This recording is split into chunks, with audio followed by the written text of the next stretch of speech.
રસોડામાં સ્વાદિષ્ટ પકવાન બની રહ્યા હતા અને આખું ઘર સુગંધથી મહેકી રહ્યું હતું, જેના કારણે રૂમમાં બેઠેલા હેમાબેનની ભૂખ વધારે તેજ થઈ ગઈ. પણ તેમને ખબર હતી કે તેમના નસીબમાં ફક્ત હેઠા વાસણનો ઢગલો જ આવશે, કેમ કે આજે તેમની વહુ ફરીવાર રેસીપીનો વિડીયો બનાવી રહી હતી. તેમની વહુ પૂર્વીએ પોતાની બહેનપણીની દેખાદેખીથી રેસીપીના વિડીયો બનાવી રહી હતી, એટલે હવે પૂર્વી ઉપર પણ લોકપ્રિયતા મેળવવાનું ભૂત સવાર થઈ ગયું હતું. એકાતરા દિવસે તે રસોડામાં જઈને કોઈ નવા પકવાનનો વિડીયો બનાવતી હતી. થોડીવારમાં પૂર્વી પકવાન બનાવીને બહાર ગઈ અને પોતાના બાળકોની સાથે તે પકવાનની મજા માણી રહી હતી. અને જ્યારે હેમાબેન રસોડામાં આવ્યા તો વાસણનો ઢગલો પડેલો હતો. વિડીયો બનાવવાના ચક્કરમાં વહુએ રસોડાનો બધો જ સામાન અસ્તવ્યસ્ત કરી દીધો હતો અને બધી સાફ સફાઈની જવાબદારી હવે હેમાબેનની હતી. હેમાબેનને સૌથી પહેલાં પોતાના અને પોતાના પતિ માટે 4 રોટલીઓ બનાવી. શાકનું કુકર ખાલી હતું, એટલે ગઈકાલ રાતની વધેલી દાળથી જ તેમણે કામ ચલાવી લીધું અને ત્યાર પછી કોઈ કામવાળી બાઈની જેમ સાફ સફાઈ કરવામાં લાગી ગયા. રસોડાનું કામ પતાવીને હેમાબેન પોતાના રૂમમાં આવ્યા અને જોયું તો તેમના પતિ હસમુખભાઈ સૂઈ ગયા હતા. હેમાબેને કહ્યું કે અરે, તમે દવા પીધા વગર જ સૂઈ ગયા? પરંતુ હસમુખભાઈ ગાઢ નિંદરમાં હતા, એટલે હેમાબેને ફરીવાર તેમને કંઈક એવું યોગ્ય ન માન્યું અને પોતે પણ જઈને સૂઈ ગયા. 1 વર્ષ પહેલાં જ હસમુખભાઈને લકવાની બીમારીએ ઝપેટમાં લઈ લીધા હતા. ત્યારથી તેઓ હરવા ફરવામાં લાચાર થઈ ગયા હતા, કંઈ બોલી પણ નહોતા શકતા. અહીં સુધી કે તે પોતાના નિત્યકર્મ માટે પણ તેઓ પોતાની પત્ની હેમાબેન ઉપર આધાર રાખતા હતા. આખો દિવસ તેઓ વ્હીલચેર ઉપર બેઠા રહેતા અને રાત્રે હેમાબેનની મદદથી પલંગ પર સૂઈ જતા. આખો દિવસ આ બધું કામ કરતાં કરતાં હેમાબેનની હાલત ખરાબ થઈ જતી હતી, પરંતુ દીકરાની વહુને તેનાથી કંઈ લેવા દેવા ન હતા. તેઓ તો બસ પોતાની દુનિયામાં જ મસ્ત હતી. બીજા દિવસે સવારમાં જ હસમુખભાઈનો કણસતો અવાજ આવવા લાગ્યો તો હેમાબેનને તેમની તરફ જોયું. હસમુખભાઈ પોતાનું પેટ પકડીને જોરથી કણસી રહ્યા હતા અને પછી અચાનક જ તેમને ઉલટી થઈ ગઈ. તેમની હાલત વધારે ખરાબ થતી જોઈને હેમાબેન પોતાના દીકરાને જાણ કરવા ગયા, પરંતુ બરાબર એ જ સમયે તેમનો દીકરો તૈયાર થઈને બહાર આવ્યો અને બોલ્યો કે બા, આજે છોકરાઓની પરીક્ષાનું રિઝલ્ટ છે, એટલે અમે સ્કૂલે જઈ રહ્યા છીએ. ત્યારે હેમાબેન બોલ્યા, બેટા જરાક જોતો, તારા બાપુજીની હાલત વધારે ખરાબ થઈ ગઈ રહી છે. સવારથી 2 વખત ઉલટી થઈ ગઈ છે અને પેટના દુખાવાથી ખૂબ જ દુઃખી થાય છે. તેમનો દીકરો કંઈક બોલે તે પહેલાં તો વહુ પૂર્વી ઝડપથી બોલી, આ ઉંમરમાં પણ જીભના સ્વાદ પર રોક નથી લગાવી શકતા તો પછી આવું જ થાય ને? અરે, દિવસમાં 4 વખત તો ચા પીવે છે, હવે એસિડિટી ના થાય તો બીજું શું થાય? વહુની આ વાત હેમાબેને હેરાન રહી ગયા અને વિચારવા લાગ્યા કે જ્યારે જમવામાં તાજું શાક ન મળે અને વાસી દાળ ખાવી પડે તો પછી તબિયત ન બગડે તો શું થાય?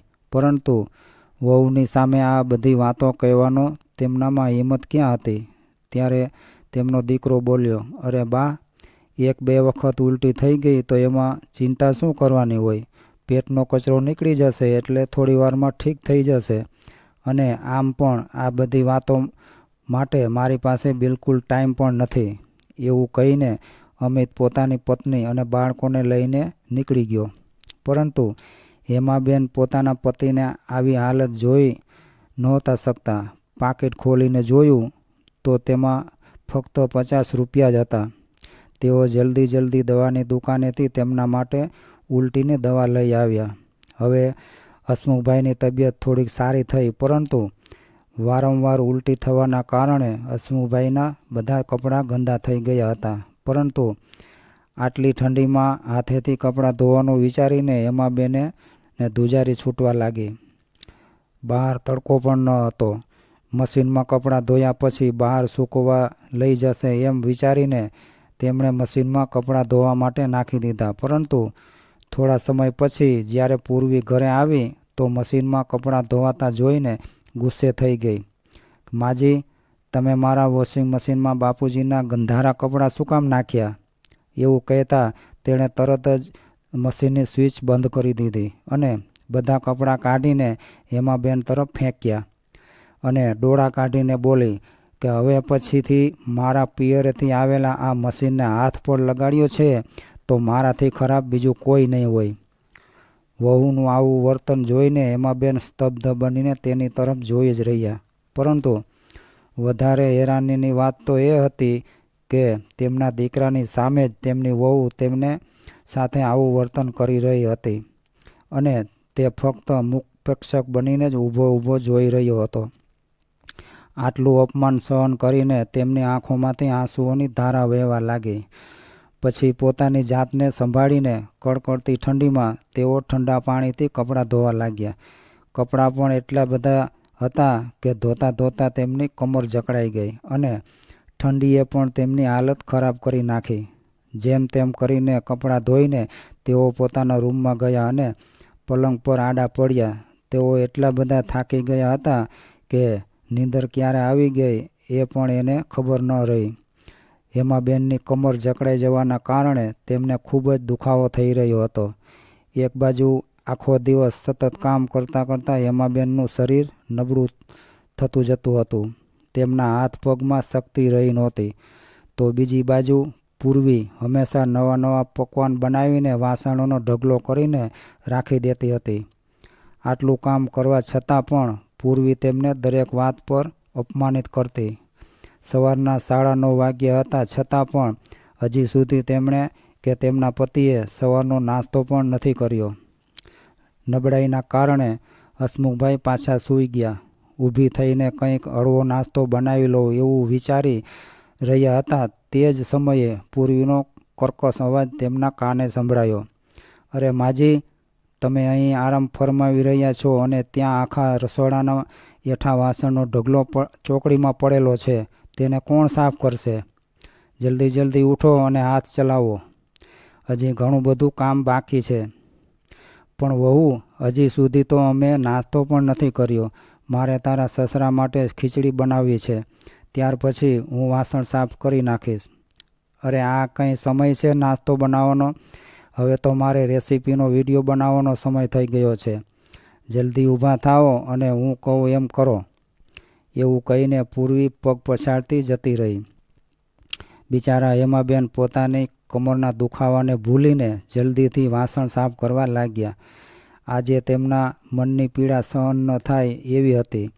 તેમના હૃદયમાં તોફાનોના વમળ ઉપડી રહ્યા હતા. તેઓ વિચારતા હતા કે આજે વહુએ બધા ખરાબ કપડાં ઉપાડીને મારા તરફ ફેંક્યા અને તે પણ મારા સગા દીકરાની સામે. આ દિવસ જોતા પહેલાં હું મરી કેમ ન ગઈ? એવું વિચારતા વિચારતા હેમાબેન પોતાના ભૂતકાળમાં ખોવાઈ ગયા. મારા પિયરમાં હું 4 ભાઈઓની એકની એક લાડકી બહેન હતી. ક્યારેય દુઃખની આંચ પણ મારી નજીક આવી ન હતી. સાસરિયામાં રૂપિયાની તંગી હોવા છતાં પણ મેં એક વહુ, એક પત્ની અને માની જવાબદારી કેટલી સારી રીતે નિભાવી હતી. આખો દિવસ સાસુ સસરાની સેવા કરતી. ક્યારેક મને કડવું વેણ કહી દેતા તો પણ હું સામો જવાબ નહોતી દેતી. મારા લગ્ન 5 વર્ષ પછી પણ મારો ખોળો સૂનો હતો. એટલે કેટલાય ઈલાજ કરાવ્યા પછી અમિતનો જન્મ થયો હતો. દીકરાને કેટલા લાડકોડથી ઉછેરીને મોટો કર્યો હતો અને દીકરાને ભણાવવા માટે મેં મારા દાગીના પણ વેચી નાખ્યા હતા.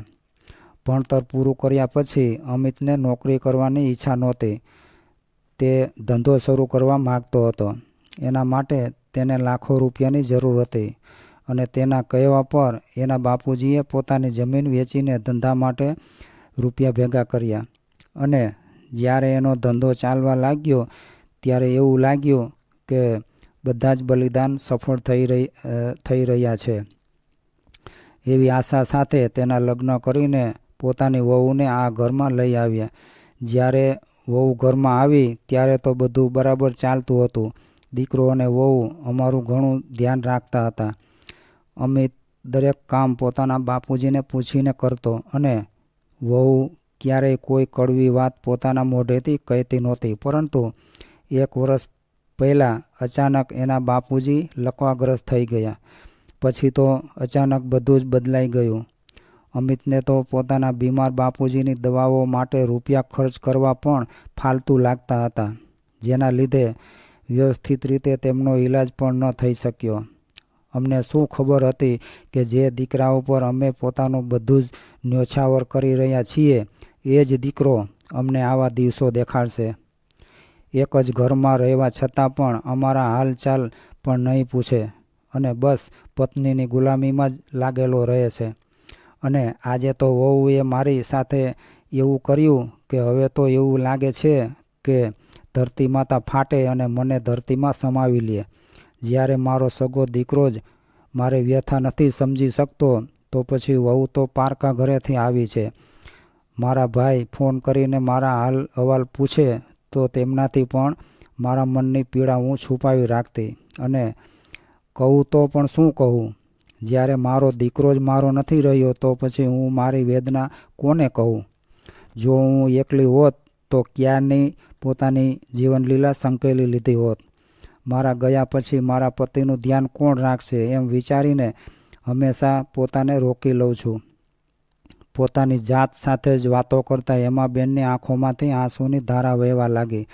હસમુખભાઈ કંઈ કરી તો નહોતા શકતા, પરંતુ પોતાની લાચારી અને પોતાની પત્નીની આવી દયનીય હાલત પર આંખોમાંથી આંસુ વહાવતા હતા. એ બંનેને આજનો નાસ્તો પણ ખૂબ જ મુશ્કેલીથી સાંજે નસીબમાં આવ્યો હતો. બીજા દિવસે સવારે જ્યારે હેમાબેન ઉઠ્યા અને ટેકો આપીને હસમુખભાઈને ઉઠાડવા ગયા તો જોયું કે તેમનું શરીર ગરમ હતું અને માથું ભઠ્ઠીની જેમ તપી રહ્યું હતું. તેમની હાલત જોઈને હેમાબેન ચિંતિત થઈ ગયા. જેવા રૂમની બહાર નીકળીને જોયું તો દીકરો અને વહુ પોતાના બાળકોની સાથે તૈયાર થઈને બેગ અને થેલા લઈને પોતાના રૂમની બહાર નીકળી રહ્યા હતા. તેમને જોઈને હેમાબેન હેરાન રહી ગયા. હેમાબેને પૂછ્યું કે બેટા, તમે ક્યાં જઈ રહ્યા છો? એટલે અમિતે કહ્યું કે છોકરાઓને પરીક્ષા પછી વેકેશન પડી ગયું છે એટલે અમે 5-6 દિવસો માટે ફરવા જઈ રહ્યા છીએ. આ સાંભળી હેમાબેને કહ્યું કે બેટા, તારા બાપુજીની હાલત ઠીક નથી, તેમને ડૉક્ટર પાસે લઈ જવા પડશે, એમને ખૂબ જ વધારે તાવ છે. એટલે અમિતે કહ્યું કે તમે સમજતા કેમ નથી? આ ઉંમરમાં આવું બધું તો ચાલ્યા જ કરવાનું છે. તાવની એક ગોળી આપી દેજો એટલે તાવ ઉતરી જશે. અમારી ટિકિટો બુક થઈ ગઈ છે અને તમારા કારણે અમે ફરવા જવાનો પ્લાન થોડો કેન્સલ કરી શકીએ. ત્યારે ગેટ ઉપર ઊભેલી વહુએ અવાજ દીધો અને કહ્યું કે અરે હવે જલ્દી કરો, આપણી ટ્રેન છૂટી જશે. આ લોકોનું તો આમ જ ચાલતું રહેવાનું છે. અમીશ થેલો ઉપાડીને ચાલતો થયો. હેમાબેન સ્તબ્ધ બનીને દરવાજા તરફ જોતા જ રહી ગયા.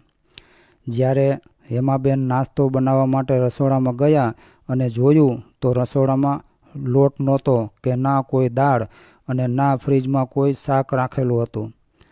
અને કંઈ ખરીદવા માટે હેમાબેન પાસે રૂપિયા પણ હતા નહીં.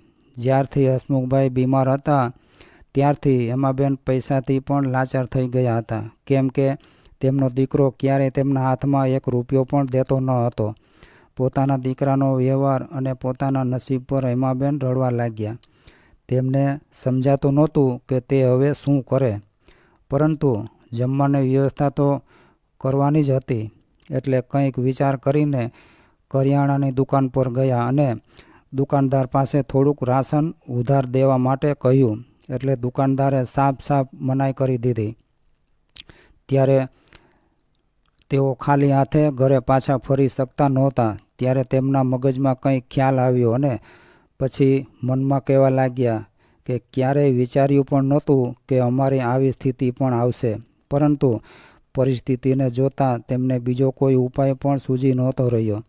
થોડી વારમાં તેમણે પોતાની પાડોશણનો દરવાજો ખખડાવ્યો અને તેને કહ્યું કે મંજુબેન, 500 રૂપિયા ઉધાર મળશે? એમાં એવું છે ને કે મારો દીકરો અને વહુ બહાર ફરવા ગયા છે. તેઓ મને રૂપિયા તો આપીને ગયા હતા, પરંતુ ઉંમરના કારણે મને હવે સરખું યાદ નથી રહેતું. મને યાદ નથી કે મેં એ રૂપિયા ક્યાં મૂકી દીધા છે. જ્યારે તે બંને આવશે તો તેમની પાસેથી લઈને તમને હું આપી દઈશ. કંઈ વાંધો નહીં હેમાબેન, પાછા આપવાની ઉતાવળ નહીં કરતા. જ્યારે અનુકૂળતા હોય ત્યારે આપી દેજો. એવું કહેતા મંજુબેને 500 રૂપિયા આપ્યા. ત્યાર પછી હેમાબેન રસોઈનો બનાવવાનો માટેનો સામાન લઈ આવ્યા અને હસમુભાઈ માટે તાવની દવા પણ લઈ આવ્યા. ઘરે પહોંચીને જલ્દી જમવાનું બનાવ્યું અને બીમાર પતિને ખવડાવ્યું. પરંતુ જ્યારે પોતે ખાવા બેઠા તો પહેલો કોળિયો મોઢામાં નાખતા જ એમની આંખોમાંથી આંસુ વહી રહ્યા. આજે તેમની સહનશક્તિની હદ વટી ગઈ હતી. પછી હેમાબેને યાદ આવ્યું કે તેમના ભાઈઓએ કેટલી વખત તેમને કહ્યું હતું કે એક વખત અમારી સાથે અમદાવાદ ચાલો, ત્યાં અમે સારા ડૉક્ટર પાસે ઈલાજ કરાવી દઈશું. પરંતુ દીકરાએ હર વખતે એમ કહીને ના પાડી દીધી હતી કે મોટું શહેર છે એટલે મોટી હોસ્પિટલમાં ખર્ચો પણ વધારે થશે. પૂરી રીતે પરેશાન થઈને હેમાબેન એકાએક પોતાને જ કહી બેઠા કે આજ સુધી તો હું એ કારણે ચૂપ હતી કે જો બીજાને અમારી હાલત વિશે કહીશ તો પોતાનો દીકરો બદનામ થશે. પરંતુ આજે માથા પરથી પાણી પસાર થઈ રહ્યું છે. આખો દિવસ કામવાળી બાઈની જેમ કામ કરું છું, વાસણ સાફ કરું છું, છતાં 2 સમયનું જમવાનું પણ વ્યવસ્થિત મળતું નથી. આટલો ત્યાગ કર્યા પછી પણ આ ઘરમાં મા બાપને કોઈ ઇજ્જત નથી. અમારી હાજરી હોય કે ગેરહાજરી કોઈને કંઈ ફરક નથી પડતો. બસ હવે બહુ થઈ ગયું, બહુ કરી લીધી દીકરાએ પોતાની મનમાની અને ઘણી નચાવી લીધી વહુએ મને પોતાની આંગળી ઉપર. એમ વિચારતા હેમાબેન અચાનક પોતાના આંસુ લૂછીને ઊભા થઈ ગયા અને પોતાના મોટા ભાઈ શંભુભાઈને ફોન લગાવ્યો. ફોન પર પોતાના પતિ હસમુભાઈની હાલત વિશે જણાવ્યું તો ભાઈએ કહ્યું કે તું આજે જ અમારી પાસે અમદાવાદ આવી જા. હું હમણાં જ આવું છું. તમને બંનેને મારી ગાડીમાં જ લઈ જઈશું. અહીં મારા ઓળખીતા એક સારા ડૉક્ટર છે. જીજાજીનો ઈલાજ પણ અહીં જ કરાવશું. ભાઈ સાથે વાત કર્યા પછી હેમાબેન પોતાનો અને તેમના પતિનો થેલો તૈયાર કરવા લાગ્યા અને સાથે તેમણે પોતાના ઘરના કાગળિયા પણ લઈ લીધા. સાંજ થઈ એટલે દરવાજા પર ઘંટડી વાગી. હેમાબેને દરવાજો ખોલ્યો તો તેમના બંને મોટા ભાઈ તેમની સામે ઊભા હતા. આટલા સમય પછી કોઈ પોતાનાને સામે જોઈને હેમાબેન ખૂબ જ ખુશ થઈ ગયા. થોડીવાર પછી જ્યારે બધું પેકિંગ કરીને પોતાના પતિ સાથે ભાઈની ગાડીમાં બેઠા તો તેમના હૃદયમાં પોતાના ઘરને જોઈને એક પીડા થઈ રહી હતી. કેમ કે જે દિવસથી હેમાબેન આ ઘરમાં વહુ બનીને આવ્યા હતા તે દિવસથી લઈને આજ સુધી તેઓ ક્યારેય આવી રીતે સામાન સાથે પોતાના પિયરે ગયા નહોતા. સાસુ સસરાની જવાબદારીઓ નિભાવતા ક્યારેય એવી પરિસ્થિતિ જ નહોતી આવી કે તેઓ થોડા દિવસ પિયરમાં રહેવા જઈ શકે. જતા તો પણ 1-2 દિવસ માટે પાછા આવી જતા. હેમાબેન સેવાભાવને જોઈને તેમના સાસુ સસરા પણ કહેતા કે અમારી આટલી સેવા કરી છે ને તો જોજે તારી વહુ પણ તારી ભરપૂર સેવા કરશે. વડીલોની કરેલી સેવા ક્યારેય વ્યર્થ નથી જતી. આ બધું વિચારીને હેમાબેનની આંખોમાં ફરી આંસુ આવી ગયા. પછી મનમાં ને મનમાં બોલ્યા, ખબર નહીં ક્યાં જન્મમાં એવા ખરાબ કર્મ કર્યા હશે તે મારા નસીબમાં આવા દીકરા અને વહુ ભટકાયા. છોકરાઓના ખાવા આવા વર્તનથી હવે તેમની સહનશક્તિ સમાપ્ત થઈ ગઈ હતી. મનમાં ઘણું બધું ચાલી રહ્યું હતું પરંતુ કઠોર પગલાં લેવા પણ જરૂરી હતા. ઘરેથી નીકળતા પહેલાં તેમણે પડોશીઓને અમદાવાદ જવા વિશે જણાવી દીધું હતું. પોતાના મનને સમજાવીને તેઓ પતિની સાથે પોતાના ભાઈના ઘરે અમદાવાદ આવી ગયા હતા. હેમાબેનના 4 ભાઈઓ એક મોટા ઘરમાં સાથે રહેતા હતા. બધાના છોકરાઓના પણ લગ્ન થઈ ગયા હતા. હેમાબેન અને હસમુખભાઈ ઘરમાં આવતા જ ભાભીઓ પોતાની નણંદને જોઈને ખૂબ જ ખુશ થઈ ગઈ અને ઘરની વહુ તેમની આગતા સ્વાગતા કરવા લાગ્યા. બેન, તમે આટલા સમય પછી આવ્યા છો એટલે તમને જોઈને આજે અમને ખૂબ આનંદ થાય છે. એવું કહેતા તેમને સોફા પર બેસાડ્યા. પરંતુ હેમાબેન હજુ સુધી પોતાના વિચારોમાં ખોવાયેલા હતા. તેમને આવી રીતે પરેશાન જોઈને તેમના બીજા ભાઈ પૂછવા લાગ્યા કે શું થયું છે હેમા?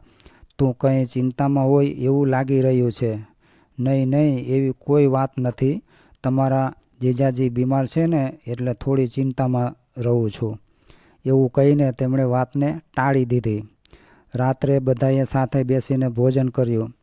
આજે ઘણા સમય પછી હેમાબેન અને હસમુખભાઈએ શાંતિથી અને પેટ ભરીને ખાધું હતું. બધા લોકો એક સાથે બેઠા હતા. પોતાના નાનપણની વાતોને યાદ કરીને હસી મજાક કરી રહ્યા હતા.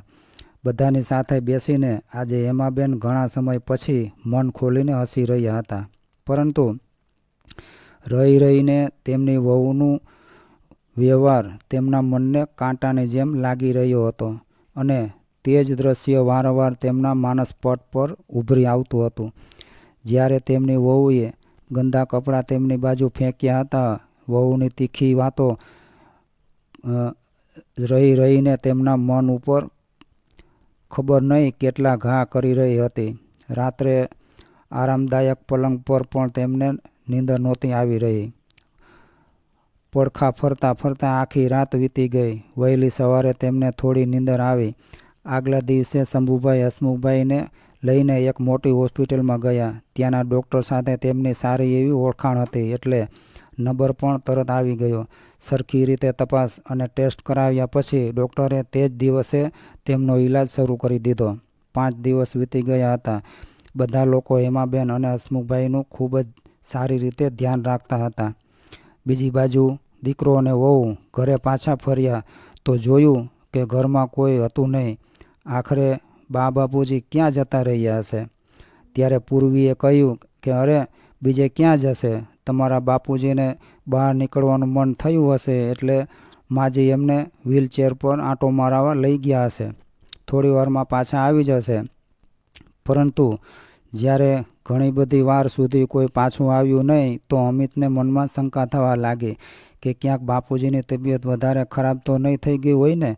એવું વિચારતા જ્યારે તેમણે પડોશમાં પૂછ્યું તો ખબર પડી કે અમદાવાદથી એના ભાઈ ગાડી લઈને આવ્યા હતા અને તે બંનેને તેમની સાથે જતા રહ્યા છે. ચાલો, થોડા દિવસો માટે તેમનાથી તો છુટકારો મળી ગયો. એવું વિચારતા દીકરા અને વહુએ શાંતિનો શ્વાસ લીધો. અહીં હેમાબેન અને હસમુખભાઈ અમદાવાદ આવ્યા એને 15 દિવસ થઈ ગયા હતા અને જેમ જેમ દિવસ વીતી રહ્યા હતા તેમ તેમ હસમુખભાઈની હાલત સુધરવા લાગી હતી. હવે તેઓ થોડું થોડું બોલવા પણ લાગ્યા હતા અને તેમના શરીરના અંગો પણ થોડા થોડા કામ કરવા લાગ્યા હતા. આ જોઈને હેમાબેનને થોડી રાહત થઈ. પરંતુ અહીં રહેતા હેમાબેન અંદરને અંદર સંકોચ અનુભવી રહ્યા હતા. ક્યારેક બેઠા બેઠા તેમની આંખોમાં આંસુ આવી જતા અને વિચારવા લાગતા કે આખરે ભાઈઓના ઘરે ક્યાં સુધી બોજ બનીને રહીશું. શંભુભાઈ પોતાની બહેન હેમાને ખૂબ જ સારી રીતે ઓળખતા હતા. એક દિવસ તેમને ઉદાસ બેઠેલા જોઈને તેમની પાસે આવ્યા અને કહ્યું કે હેમા, તારો હસતો ખીલતો ચહેરો કેમ મૂંઝાઈ રહ્યો છે? મને ખબર છે કે કોઈ મોટી ચિંતા તને અંદરને અંદર ખાઈ રહી છે. શું તું પોતાના ભાઈને પણ નહીં કહે? એટલે હેમાબેન તેમના ખંભા પર માથું રાખીને રડવા લાગ્યા અને બોલ્યા, શું કહું ભાઈ, મારા પર શું વીતી રહ્યું છે? અરે પગલી, અમે બધા શેના માટે છીએ? તારા ભાઈ હજી જીવતા છે. બોલ, શું વાત છે? જે હોય એ દિલ ખોલીને કહે. એટલે હેમાબેને બધી જ વાત એમને કહી દીધી. હેમાબેન, આટલી બધી વાત આગળ વધી ગઈ છે અને તે મને કંઈ કહ્યું કેમ નહીં?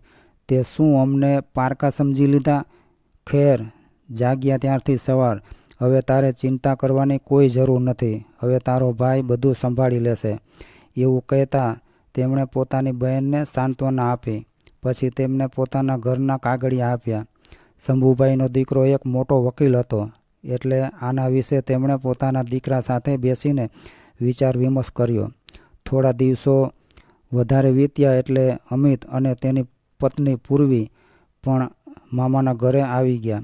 અમિતે ગુસ્સામાં પોતાની માને કહ્યું કે માં, તમે લોકો અમારી સાથે આવું કઈ રીતે કરી શકો? શું કોઈ પોતાના દીકરા અને વહુ સાથે આવું કરે? અને ઉપરથી ઘર ખાલી કરવા માટે પણ તમે મને નોટિસ મોકલી દીધી. પછી પૂર્વી બોલી, મા બાપ તો પોતાના બાળકો માટે જે કંઈ પણ કરે છે એ તો તેમની ફરજ હોય છે. હવે જો અમે અમારા બાળકો પર પૈસા ખર્ચી રહ્યા છીએ તો એનો મતલબ એ તો નથી ને કે તેમના મોટા થવા પર અમે તેમના પર કેસ કરીને તેમની પાસેથી તે રૂપિયા પાછા લઈશું. પછી અમિત બોલ્યો, બા, તમે આ પગલું ઉપાડીને સારું નથી કર્યું. આખો સમાજ તમારા ઉપર થૂ થૂ કરશે. પછી હેમાબેન જે અત્યાર સુધી પોતાના દીકરા અને વહુની વાતો સાંભળી રહ્યા હતા, અચાનક મૌન તોડતા બોલ્યા, હા બેટા, આ વાત તે બિલકુલ સાચી કહી છે. બદનામી તો થશે, પણ મારી નહીં, તારી બદનામી થશે. તું કદાચ એ ભૂલી ગયો છે કે તારી માં બનતા પહેલાં હું એક પત્ની છું. પોતાના દીકરા હોવાની ફરજ તો તું ભૂલી ગયો છે. પોતાના બાપ પાસેથી બધું જ લઈ લીધા પછી જ્યારે તેઓ બીમાર પડ્યા અને તેમના ઈલાજ માટે રૂપિયા ખર્ચ કરવાની વાત આવી તો તે એમ કહીને હાથ ઊંચા કરી દીધા કે ગઢપણમાં આવી તકલીફો તો થતી જ રહે છે અને તારી પત્ની તારી નજર સામે મારી સાથે જાનવર કરતાં પણ વધારે ખરાબ વર્તન કરતી રહી છે. શું એ પણ તને નથી દેખાતું? એટલું કહેતા હેમાબેનની આંખોમાંથી આંસુ છલકાઈ પડ્યા. પછી પૂર્વીએ કહ્યું કે ઠીક છે, જો તમે અમારા ઉપર કેસ કરવા માગો છો તો અમે પણ શહેરનો મોટામાં મોટો વકીલ રાખીશું અને કેસ જીતીને દેખાડી દઈશું. એવું કહીને તે પોતાના પતિને લઈને જતી રહી. પરંતુ શંભુભાઈના વકીલ દીકરાનો એટલો બધો દબદબો હતો કે અમિત અને પૂર્વીનો કેસ લડવા માટે શહેરનો કોઈ વકીલ તૈયાર થયો નહીં. ખૂબ જ મુશ્કેલીથી તેમને એક વકીલ મળ્યો. અદાલતમાં જજ સાહેબે બંને પક્ષોની વાતો સાંભળી. શંભુભાઈના વકીલ દીકરાએ પૂરા વિસ્તારથી સાહેબને જણાવ્યું કે કઈ રીતે માતા પિતાએ પોતાનું બધું જ નોછાવર કરીને પોતાના દીકરાને તેના પગ પર કર્યો હતો અને આજે તેમની સાથે કઈ રીતનો વ્યવહાર થઈ રહ્યો છે. બધી વાતો સાંભળીને જજ સાહેબ બોલ્યા કે આજે મેં પોતાના જીવનમાં પહેલીવાર એવું જોયું છે કે માતા પિતાએ પોતાના દીકરા અને વહુ પર એટલા માટે કેસ કર્યો છે કે દીકરાને ભણાવી ગણાવીને આત્મનિર્ભર કર્યા પછી પણ તે પોતાના માતા પિતાની જવાબદારી નથી નિભાવી રહ્યો અને સાથે સાથે વહુ દ્વારા તેમને રોજ હેરાન પણ કરવામાં આવે છે, જે તદ્દન અમાનવીય છે. અમિત અને પૂર્વીને ફટકાર લગાવતા જ જજ સાહેબે કહ્યું કે તમને લોકોને શરમ આવવી જોઈએ.